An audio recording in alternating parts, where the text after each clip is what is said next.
Hello and welcome to Bison Overtime. I'm Alex Dusky. I'm Malik Mitchell. We have a lot of very victorious Bison sports to recap for you guys. Starting off with Bison Football. They are back on track, had a big 25-0 win over Missouri State. What are your key takeaways from that game? We bounced back. Let's get back to dominating. They won 25-0, right? Which is good. I believe that this is the third season of the Bison shutting out Missouri State. Yep, I'm gonna give Zeb Nolan his props. I know I've been on him. He did really. I think he did good. The offense as a whole improved too. He was very efficient and more accurate. He got 10 completions out of 15, which is a big step up with 135 yards and 2 touchdowns. He started off the game with a 7-yard touchdown pass that ended a 12-play, 71-yard scoring drive that was kept alive by a fake punt. You know, first we had the fake punt, and then we saw the blocked field goal, which was, just two plays that you don't really see very often from Bison or just any team at all. I'm calling Zeb Nolan the comeback kid. That's what I'm calling him. I think, this was a very good game for the offense. Coach Entz said that 40 different players played 10 or more snaps during the game, that's an impressive number, especially on the offense. We saw a new face, Dominic Ganella. He rushed 14 times for 76 yards. He's a freshman. Which adds to the strength of the running backs. We have other freshmen, Jalen Bussey, who had, I think, a 53-yard touchdown run by Bussey, and then sophomore Kobe Johnson, who we saw a lot in the first game against Youngstown State, but haven't seen much of him since. Yeah, Dominic, he had some snaps in the first game also, and that's the freshman. That's a two-sport athlete. He's the player for the Diamondbacks, which is crazy. So you can tell he's a freak athlete. And yeah, I think we'll see a lot more from him in the future. On the other side of the ball, defense was also solid. Specifically, defensive end Spencer Wagee. He had 3 sacks, a forced fumble, and then linebacker James Kazor made a team high of 7 tackles. Here are some of the good clips from the defense. As you can see, they were just strong, which is kind of like what we saw against Youngstown State. But we didn't really see any defense last week. Because they're so dominant. I'm glad they can get their groove back, get their sauce back. Something else that is worth noting on the special teams is that NDSU punter Garrett Wagner was named the Missouri Valley Football Conference Special Teams Player of the Week. This was his 3rd career Player of the Week honor. He averaged 52.2 yards on 5 punts and a career long of a 67-yard punt. So, and then he also, had the fake punt for 23 yards to set up our first touchdown of that game. I'm happy for him. A lot of special team guys don't get noticed a lot. They only care about, the skill players and the quarterback position. I'm happy for him. The other thing is that, linebacker James Kazor had a team-high 7 tackles for NDSU.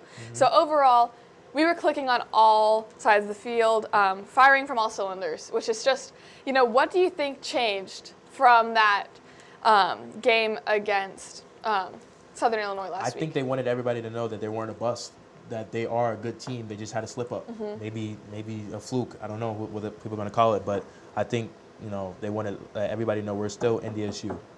What did you think? I think so too, and I think I really want to focus on those young players. I think 8 different players caught receptions on the offense, especially some of the tight ends too, which is something that, you don't really see the tight ends. We see those receivers getting those receptions, and it just shows a lot of the potential. Here is Zeb Nolan's, the very first touchdown play to the tight end, Noah Grindorf, to start off the play. But I really want to focus on the age of the Bison team. We saw that having those graduating seniors was going to present issues, but now obviously we see standout players on the offense. The defense is still solid in both upperclassmen and underclassmen, and I think the future is very bright for Bison football. Yep. And then I'm glad it wasn't one-sided because, before it's a run game. Now was it a passing game? Right. Braylon Henderson had an 81-yard reception for a touchdown, which is crazy.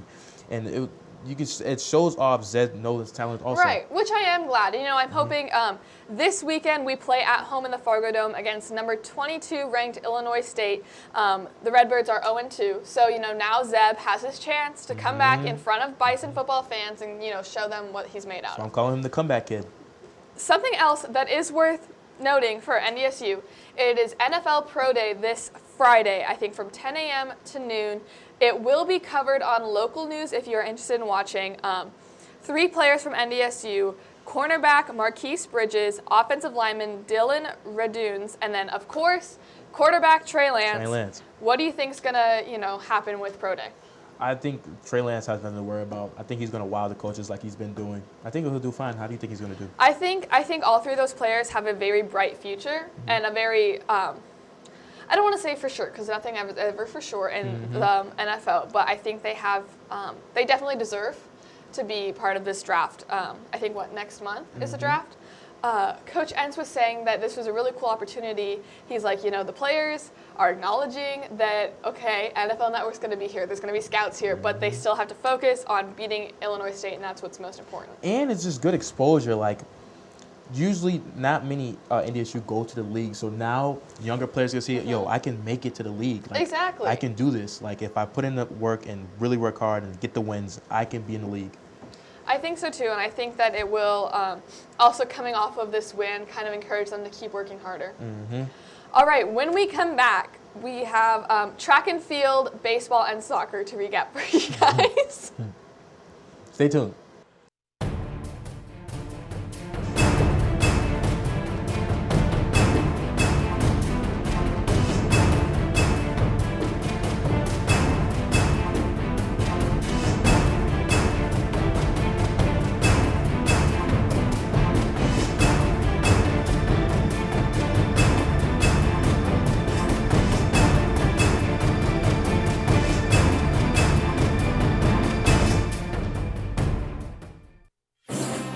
Founded in 1985, the Missouri Valley Football Conference has established a tradition of FCS football excellence.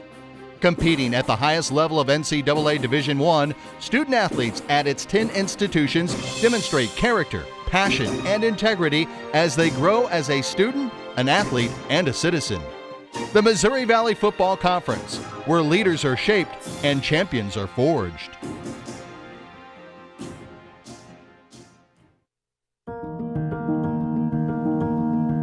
No kid deserves to go hungry, but try as they might, not every family can afford to put food on the table every day.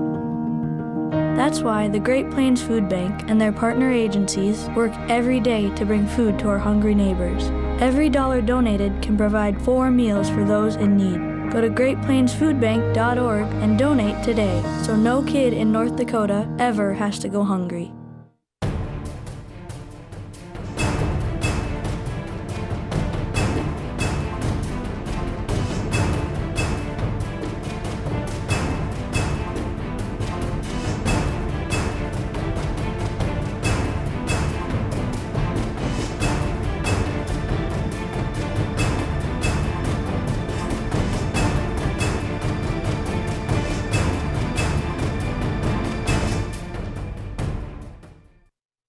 Welcome back. Now we're going to get into baseball, soccer, and track and field. So we're going to start off with baseball. They went 2-2 for the weekend.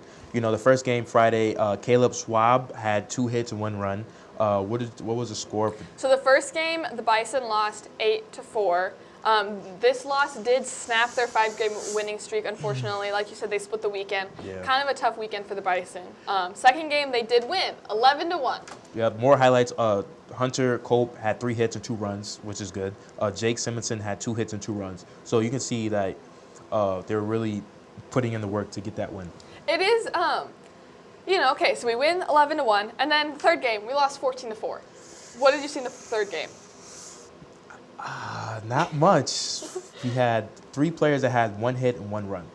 And then in the fourth, we won again, 11-1. See, now so Jake very, yep. The defense is either solid, only allowing 1 run, or we let up 8 runs, 14 runs. Yeah, and there's 2 players to look out for: Jake Simonson and Jake Malik. They're really they're the most consistent at getting hits and getting runs. Yes, Jake Malik is a senior outfielder, and he was named the Summit League Baseball Player of the Week. He went 7 for 16 on the weekend. He had a home run, a triple, 6 runs, and 6 RBI. So pretty impressive right there. He alone counted for, I think, 7 points throughout the weekend. So pretty impressive. Yeah, and then we can get into soccer. They had a bad week. losing Denver. I did have one thing to say about baseball, though. Sorry. What? They are playing this weekend all against Dayton. So the Bison are 7-3 on the season. Dayton is 3-7. They play Friday at 2, Saturday at 12, Sunday at 12, and then Tuesday at 2. So they're spreading it out a little more. Do you think that might help? Yeah, I think that all? definitely might help. I think we should be able to get our wins because maybe our losses is from being tired. You never know. That's what I was thinking. Yeah. Okay, yes, back to soccer. They had a tough weekend. They were shut out. We did say, you can go back and watch last week's episode. We knew that Denver would be a tough opponent. Yep. First game, we went 1-0. Second game, we lost 3-0. Something that is important. The goalies always get hate when they lose. But Abby Wilkinson, she had 5 saves. So it could have been 8-0. It could have been worse. So you blame it on the defense? I don't know. I think there were 4 shots on goal in the second game. Only 1 shot on goal in the first game. So I think that something is not clicking in the offense this weekend. Or Denver's defense is just that solid. That solid? Yeah. So the team did drop to 5-3. Yep. They also snapped their winning streak. So unfortunate for both baseball and soccer. They play UND Friday at 2 and Sunday at 2. UND is 2-2 on the season, so they have played substantial less games than the Bison, and they also lost to Denver. But they also lost to Omaha. We swept them, so we should be good. Do you think that maybe we'll see a higher scoring offensive game? More shutouts like we were seeing the last couple of weeks, or what do you think we'll see? I definitely think it should be a high-scoring game on our part. We should survive the weekend. I think so too. Those 2 sports didn't have the best weekend. Track and field, something that we have been talking about a lot throughout the last 7 weeks. They did not have any meets. They're still preparing for the indoor championships next weekend. So, senior distance runner Jenny Bargar-Petrash, who we talked about last week, had a great Summit League performance. She has been added to the indoor championship field for the 3,000 meter. So originally how it comes out is that, they release the top 25 athletes, and Jenny was 19th. They take the top 16. She didn't make the cut. But due to people either canceling or not making it or getting disqualified, she got bumped in. Okay, so this gives NDSU 8 total entries at the meet, 5 for the men and 3 for the women.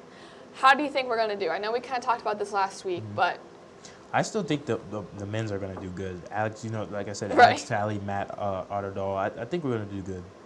So the 3 women, like I said, Jenny and then Akili Moten. I want to see what she's going to do. Right, with shot put. And then Amy Harrington is in the weight throw. So, like I said, the ranking again that Jenny got put in. So Jenny's now 15.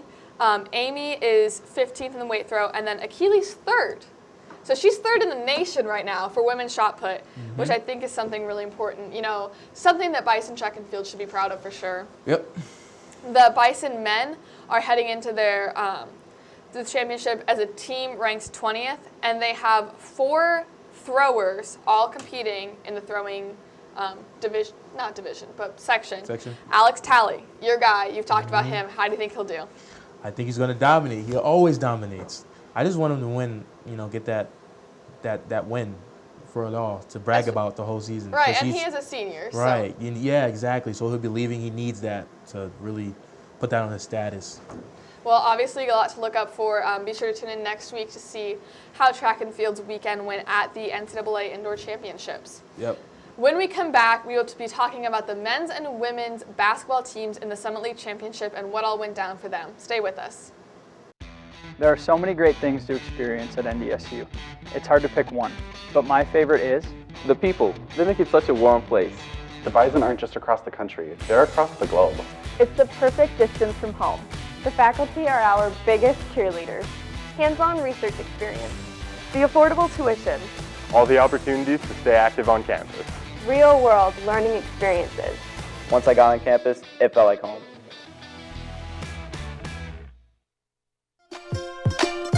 The NDSU bookstore has everything you need to show off your Bison pride. The bookstore can have you sporting green and gold wherever you go. It offers many different brands, sizes, styles, and selection so that you find exactly what you're looking for. Shop the NDSU bookstore and show your spirit today.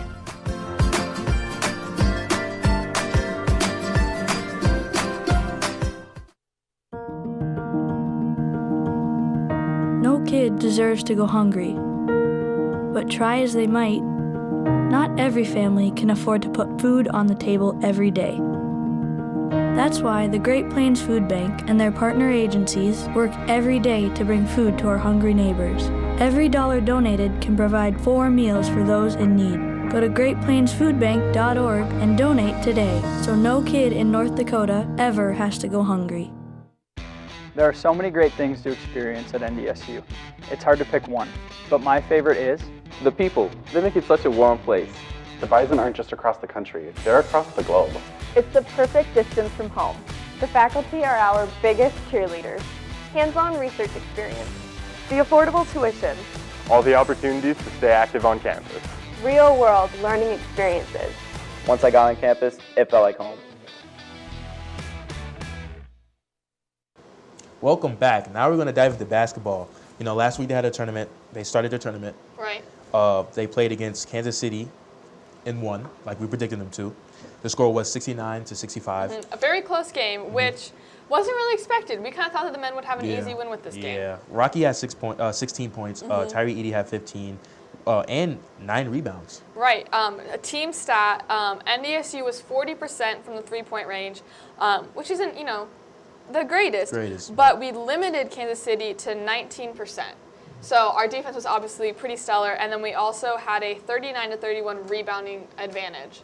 So I think that's the defense were able to shut them out and fortunately get the win. Yeah, and there's a new name in the top list for scoring, which is Jarius Cook with 15. You know, he's definitely carried his weight on the team. He's not the top scorer, but he's definitely a quick shooter. If we need a quick three, we can give him the ball. And that's what's important with these team sports is you can't always just be dependent on Rocky, especially that he probably played his last game of basketball last night. You know, second game against USD, very close game, 79-75.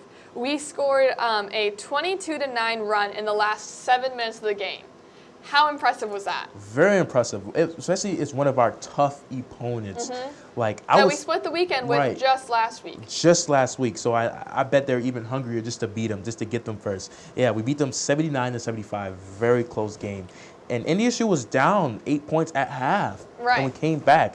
And I'm not saying we haven't done that before, but not with a tough team like this. Right. And Rocky had 20 points and 9 rebounds. Crazy. Sam Griesel had 16 points. Tyree Edey had 14, and then Griesel and Edey both had 3 assists. So again, team effort, but still seeing those top 3 consistent scorers. Yep. And like you said, USD was up 40-32 at half. Pretty high scoring first half in the game overall. Yep. Unfortunately, the men lost last night, 75-72. It was tough, They were down by 25 at half and scored 52 points in the second half. Rocky had an amazing game, and if that was his last game to play with the Bison, he went out in style. He had a career-high 34 points. It was a heartbreaker that it had to be. Huh? Isn't that his jersey number? Yes. It just, we wish it could have ended differently. Definitely. I wanted them to win it. I really wanted them to win it. They deserve to win it, especially beating USD, tough team, and Oral Roberts. They got us. We got them earlier in the season, and it's really tough. What happened in the last moments of the game? ORU's top scorer, I don't remember his name. Max. He had scored, I think, 24 points in the game. He fouled out. Okay, we were down by I think 6 at that point. We go down the court, get 2 points, steal the ball, 2 points. Rocky got I think 2 and 1s in the last 2 minutes of the game. I think everyone made their free throws. ORU missed a free throw, and then it's the last 9 seconds of the game. It's tied. Sam Griesel has the ball, and he just makes a mistake, can't get it off. He gets fouled, and so then ORU goes to the line, shoots, wins it.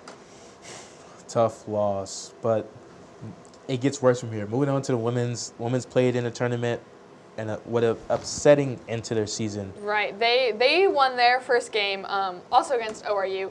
They won 79-67. Pretty solid for the women. Heaven has 16 points. Ryan Dietz had 14 points, and Rania had 11. What else did you see from that game? This, not much. I wanted them, like we said last week, to be more consistent in winning the first time. So I guess they showed that, but. The team did score, like I said, 79 points, and they also had 10 three-pointers, and that was the most that the Bison have ever scored in the Summit League tournament. So obviously they were able to perform well under pressure. Yep. Second game. Tough loss. I think I asked Siri what the score was, and she said that the Bison got obliterated. Oh, wow. By the Coyotes. It was 81-55. What happened? The team just obviously was not clicking. Okay. I'm not saying these players are not good, but when you have your top scorers, Rania Hopkins, Katie Deaton, which are not usually the top scorers. And Rania only had 13 points. Right, and only compared had 13. to, I think, last week, Heaven had 30? 30. So when you're missing those top players, that will happen. So that's why it's this tough break. What did you think? Yeah, I agree. It was just football had their big win, Track doing great. Soccer, baseball, and basketball it just sucked that the season had to end this way because they started out so strong, especially the men. Beating USD, I think they really thought they could do it. Right. But you and I were talking about it. If they won, they would have made it to the NCAA tournament. Probably would have lost anyway. It's just that it was so close. Do you think, as an athlete, would you rather it be a blowout or a close game that you could have won? I would say a close game because a blowout, that's just embarrassing. It's feels like you never had a chance. And you want to have motivation for the next year that I was this close. I can get it next year. When it's a blowout, you're like, oh, you don't know what to expect next year. I'd rather have a close game. Would you? I think so too. I think I'd rather have lost by 10 or 15, something where it was close but not so close. Before we go to the break, one more question. Winter sports, all athletes have been granted an extra year of eligibility. Rocky's a senior. Do you think he will come back, or do you think he will, move on and continue with his life?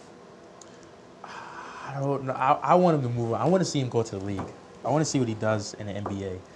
I think he should move on, but I don't know. I genuinely don't know what he's going to do. We haven't heard much of what he's. Really. We haven't heard any information. Maybe he'll be inspired by the NFL Pro Day this weekend. Hopefully, but would you want him to stay or leave? I think he should. I think there's still a lot of freshmen and sophomores that could learn a lot from him. That's true. And obviously, he's just a key asset to this team.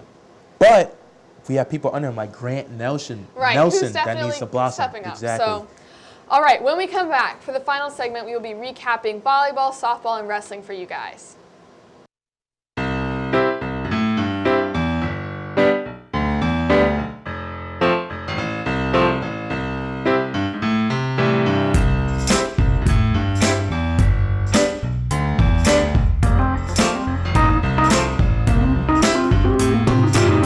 Technology Learning and Media Center, located in the Quinton Burdick Building, room 150C, provides a variety of services to assist you with all of your technology-related coursework and personal learning goals. The TLMC offers one-on-one tutoring and assistance in topics ranging from basic computer skills to advanced topics such as design, Adobe products, and multimedia software.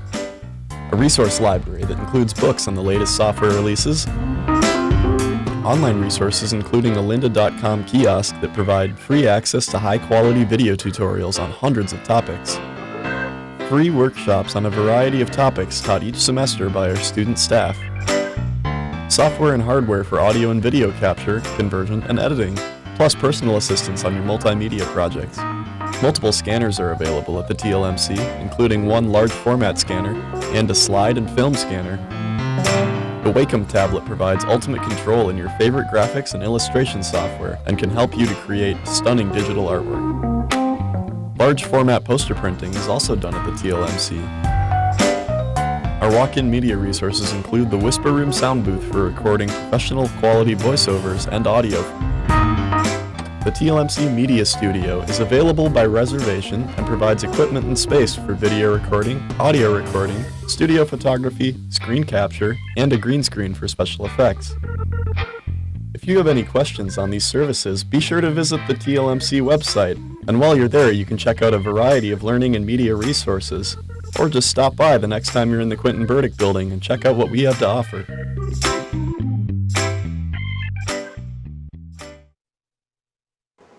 Welcome back. Hopefully we can get positive news now. Right. Now it's volleyball, softball, and wrestling. Volleyball, they recovered from being swept from 2 weeks ago. Right. They had a very impressive weekend over Western Illinois. They won. They swept the weekend. But, Western Illinois was 0-11. So we weren't playing, SDSU. Yeah, you think we were a toy with them? First game, a new name, sophomore Sierra Tanchin. 16 kills. The Bison hit 211 for the match. Not that impressive, but they limited Western Illinois to 0.95, so like less than 100, which is pretty impressive. Second game limited them to 0.51, so even stronger than the defense. What else did you see from this weekend? Allie Hines, she's always on there, 11 kills.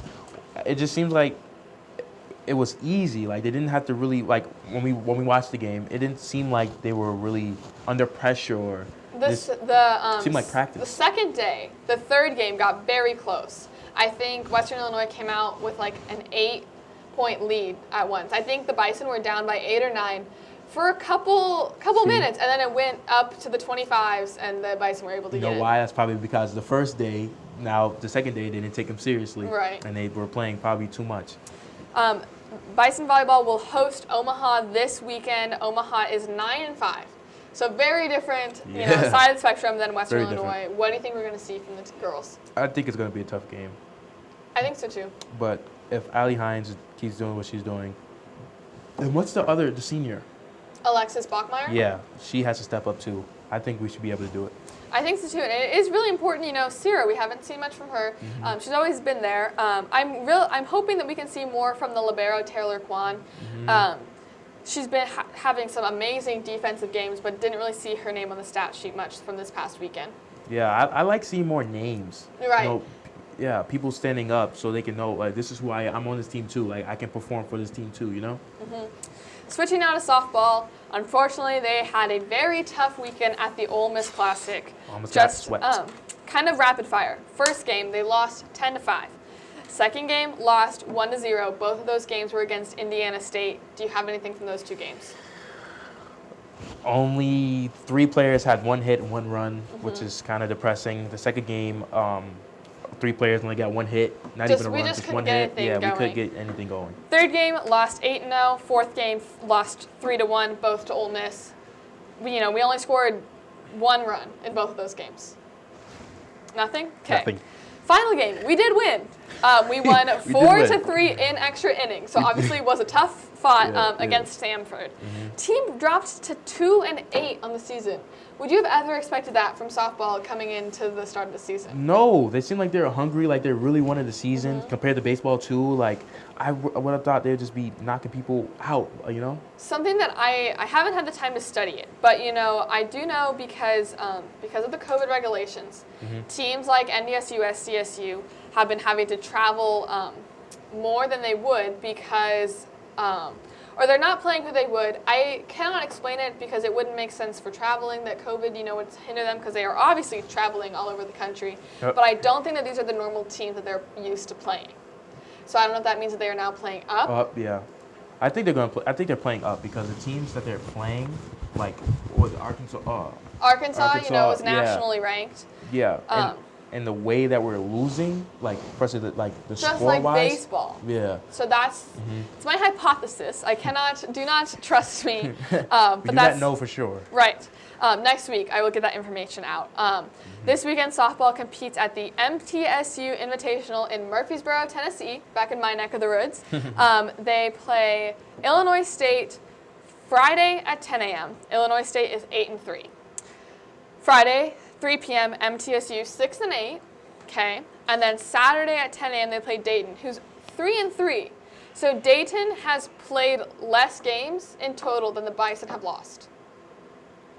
Interesting. And Yeah. then depending on how those first 3 games go is if they'll be in the semifinal or the final Saturday and Sunday. How do you think the team's going to do? Well, Illinois State, from familiar name, they're in the Summer League, so we know they're Right, in the Summer yes. League. Dayton, haven't really heard much about them, so I don't know how we're going to perform against them because they're still, to us, they're a question mark. We don't know, Right. we just know their record, but we still don't know them. How they'll play, yeah. How they'll play. I'm really hopeful. I think Bison softball needs to win, especially now that, basketball's done. We need to see these spring sports kind of step up and, give us stuff to talk about, Right. too. Finally, to end the show, talking about wrestling. They competed in the Big 12 Conference Championship this past weekend. Senior 165-pounder Luke Weber became NDSU's second Big 12 Conference champion in 2 years. Who else did you see that had a great weekend?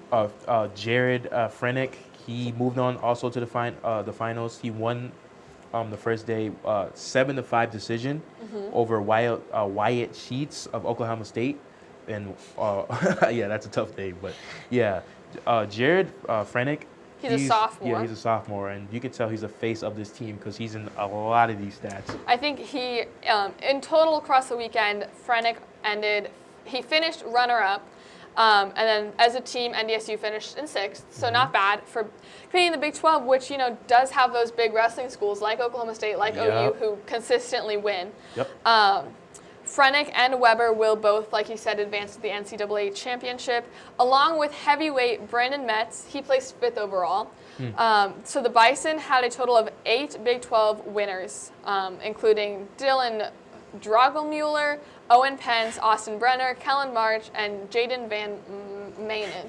Sorry, lots and lots of names. But still pretty impressive. Good finish from the Big 12.